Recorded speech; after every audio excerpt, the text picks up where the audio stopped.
Ayn Rand. Capitalismo, el ideal desconocido. El estado actual. 16. Los vendedores de influencias. Ayn Rand. The Objectivist Newsletter. Septiembre de 1962. La política exterior de Estados Unidos es tan grotescamente irracional que la mayoría de la gente cree que debe haber algún propósito oculto detrás de ella. La magnitud de la irracionalidad actúa como su propia protección, como la técnica del gran engaño hace a las personas asumir que una maldad tan burda no podría ser tan mala como parece ser y, por consiguiente, que alguien debe comprender su significado, aunque ellos no la entiendan. Las repugnantes generalidades y contradicciones citadas en justificación del programa de ayuda exterior caen groseramente en dos categorías que no son ofrecidas simultáneamente: el idealismo y el práctico, o la sensiblería y el miedo. Los argumentos idealistas consisten en apelaciones al altruismo y nada en forma descontrolada en una niebla de abstracciones sobre nuestro deber de dar sostén a las naciones subdesarrolladas del mundo, que se mueren de hambre y perecerán sin nuestra ayuda desinteresada. Los argumentos prácticos consisten en apelaciones al miedo y emite un tipo diferente de niebla, en el sentido de que nuestro interés egoísta pide que caigamos en bancarrota comprando el favor de las naciones subdesarrolladas, que de otra manera se convertirán en una amenaza peligrosa para nosotros. No sirve de nada señalar a los defensores de nuestra política exterior que es una cosa o la otra. O las naciones subdesarrolladas son tan débiles que están condenadas sin nuestra ayuda, en cuyo caso no pueden convertirse en una amenaza para nosotros, o son tan fuertes que con alguna otra asistencia pueden desarrollarse al punto de ponernos en peligro, en cuyo caso no deberíamos reducir drásticamente nuestro poder económico para ayudar al crecimiento de potenciales enemigos que puedan ser tan poderosos. Es inútil discutir la contradicción entre estas dos afirmaciones porque ninguna de ellas es cierta. Sus defensores son insensibles a los hechos, a la lógica y a la evidencia creciente de que después de 2 décadas de altruismo global, nuestra política exterior logrará exactamente lo opuesto a sus supuestas metas. Destruye nuestra economía, nos reduce internacionalmente a la postura del fracaso impotente de quien no tiene en su historial nada sino una serie de compromisos, retiradas, derrotas y traiciones. Y, en lugar de traer el progreso al mundo, está trayendo el caos cruento de la guerra tribal y entregando una nación indefensa tras otra al poder del comunismo. Cuando una sociedad insiste en perseguir un curso suicida, uno puede tener la seguridad de que las supuestas razones y los eslóganes proclamados sean meras racionalizaciones. La pregunta sería, ¿qué es lo que estas racionalizaciones esconden? Observe que no hay un patrón coherente en el caos errático de nuestra asistencia exterior, y aunque a largo plazo conduce al beneficio de la Rusia soviética, Rusia no es su directa e inmediata beneficiaria. No hay un ganador consistente, solo hay un perdedor consistente: Estados Unidos. Frente a tal espectáculo, algunas personas abandonan el intento por comprender, otros imaginan que alguna conspiración omnipotente destruye a Estados Unidos, que las racionalizaciones esconden algún gigante malévolo fantásticamente poderoso. La verdad es aún peor que eso. La verdad es que las racionalizaciones no esconden nada, que no hay nada detrás de la niebla sino un nido de veloces cucarachas escapándose. Me someto a la evidencia de extractos de un artículo en la sección editorial del New York Times del 15 de julio de 1962, titulado El rol de los grupos de presión extranjeros. Un cuerpo no diplomático de agentes extranjeros, afirma el artículo, ha florecido en estos últimos años en Washington, haciendo cabildeo en el Congreso para obtener o impedir la aprobación de una legislación de interés para sus clientes extranjeros, buscando ejercer presión sobre la administración para adoptar ciertas medidas políticas o político-económicas, o intentando moldear la opinión pública a través de una miríada de métodos y técnicas, esta legión de agentes especiales se ha convertido en una sombra elusiva que opera en Washington, así como a lo largo y ancho de la Tierra. El cabildeo es la actividad de tratar de incidir sobre la legislación influyendo sigilosamente sobre los legisladores. Es el resultado y la creación de una economía mixta, del gobierno por los grupos de presión. Sus métodos se extienden desde meras cortesías sociales y cócteles o almuerzos de camaradería hasta favores, amenazas, sobornos, chantajes. Todos los lobistas, ya sea que sirvan a intereses extranjeros o domésticos, necesitan, según las leyes aprobadas en los últimos 3 decenios, registrarse ante el gobierno. Los registros han estado aumentando a tal tasa, con los lobistas extranjeros excediendo en número a los domésticos, que los legisladores comienzan a estar alarmados. La Comisión de Relaciones Exteriores del Senado anunció que preparará una investigación de las actividades de estos agentes extranjeros. El artículo de The New York Times escribe el cabildeo extranjero de la siguiente forma. La teoría detrás de toda esta empresa es que por una retribución o a través de un agente y, a menudo, por centenares de miles de dólares en anuncios, publicidad y dinero de viáticos, un gobierno extranjero o un interés económico o político extranjero puede comprar una legislación favorable en el Congreso de Estados Unidos, una política amigable de la administración o una imagen positiva a los ojos de la opinión pública estadounidense, llevando a su turno a una provechosa política o a una ventaja económica. ¿Quiénes son estos lobistas?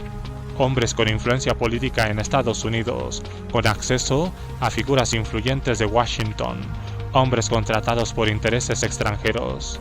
El artículo menciona que la mayor parte de estos hombres son abogados de Washington o empresas de relaciones públicas de New York.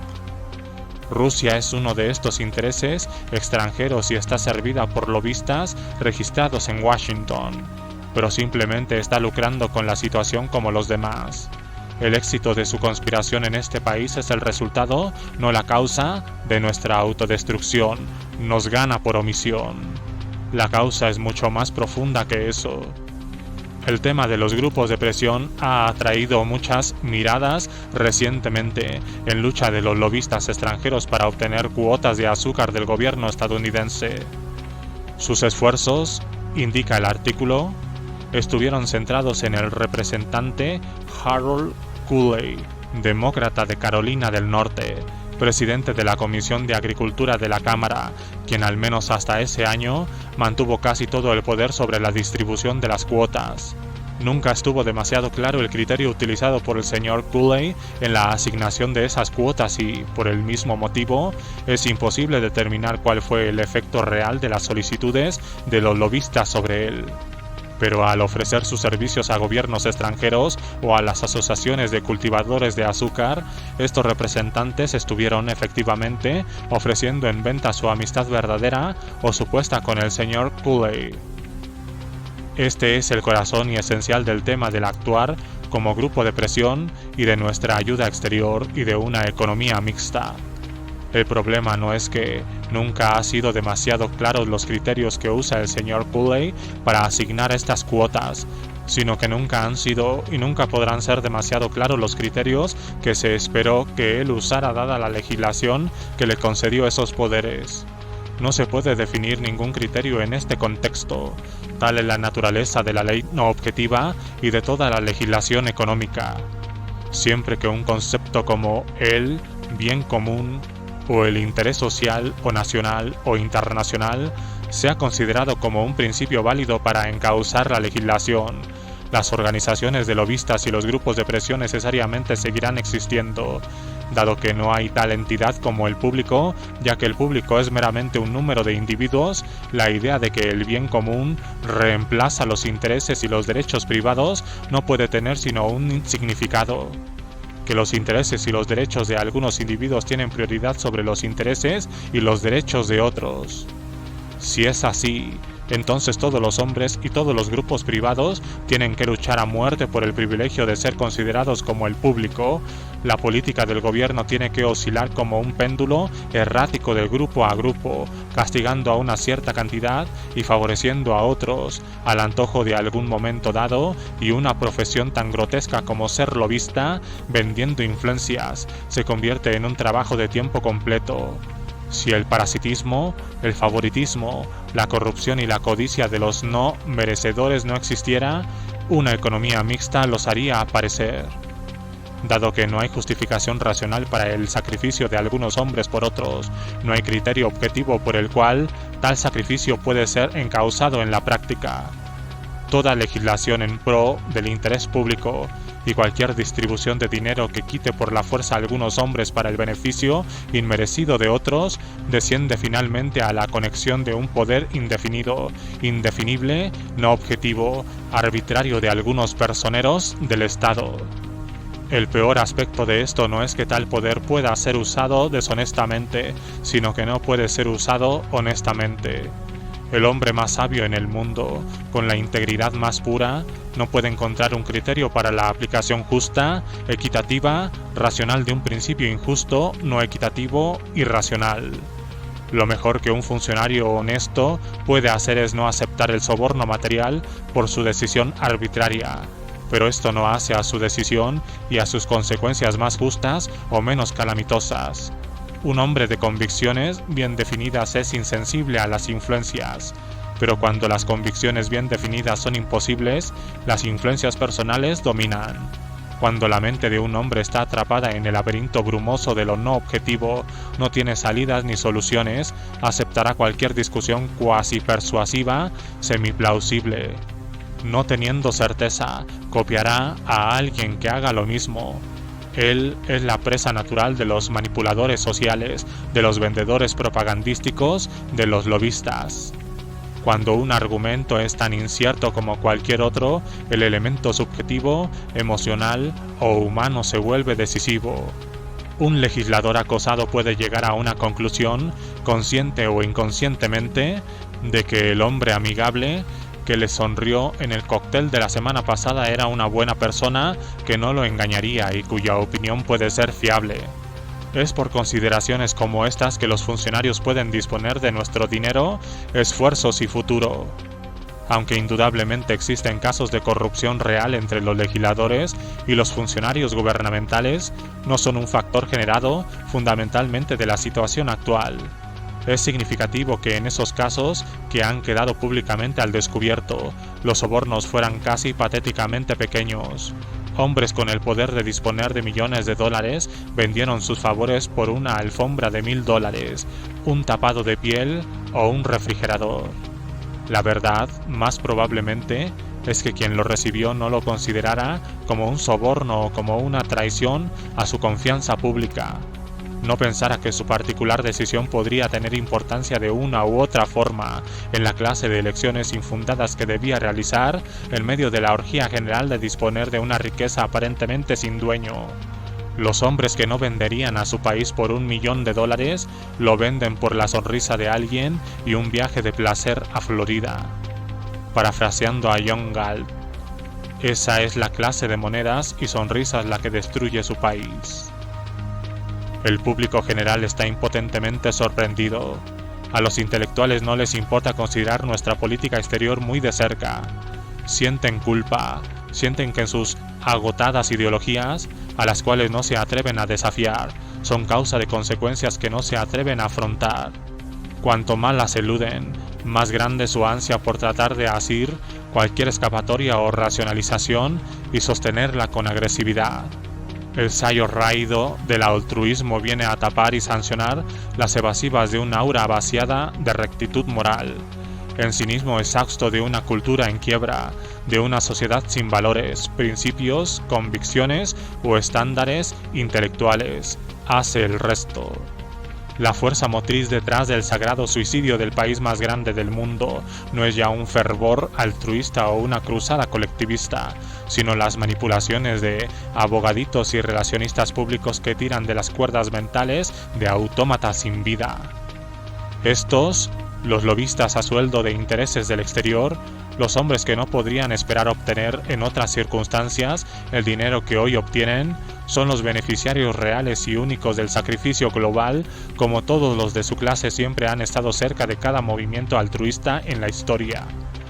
No sus naciones subdesarrolladas, ni las masas desfavorecidas, ni los niños hambrientos de los pueblos de la selva quienes sacan provecho de autoinmolación de Estados Unidos. Son solo hombres que son muy pequeños para iniciar movimientos de esa envergadura y lo suficientemente pequeños como para sacar ventajas a fin de cuentas. No es ningún ideal noble lo que la doctrina del altruismo-colectivismo logra o alguna vez pueda lograr. El fin de su camino es como sigue. Bajo ese plan, una compañía local acaba de declararse en quiebra en Dakota del Norte y abandonó la región del destino de las zonas estériles. El banquero local se había suicidado, matando antes a su mujer y a sus hijos. Un tren de cargas había sido suprimido en Tennessee, con lo que una fábrica se enteró con solo un día de anticipación que se quedaría sin transporte. El hijo del dueño de la fábrica abandonó la universidad y se encontraba ahora en la cárcel, esperando que lo ejecutasen por un asesinato cometido junto con una banda de merodeadores. Una estación había sido cerrada en Kansas y su jefe, que había querido ser científico, tuvo que abandonar sus estudios y trabajar como lavaplatos. Entretanto, él, James Taggart, podía permanecer sentado en un bar privado, pagando el alcohol que ingería Oren Boyle, los servicios de camarero que limpiaba su traje luego de habérselo manchado con bebida, y contemplando la alfombra quemada por los cigarrillos de un rufián chileno, que ni siquiera quería molestarse en alcanzar un cenicero situado a 1 metro de él. La rebelión de Atlas.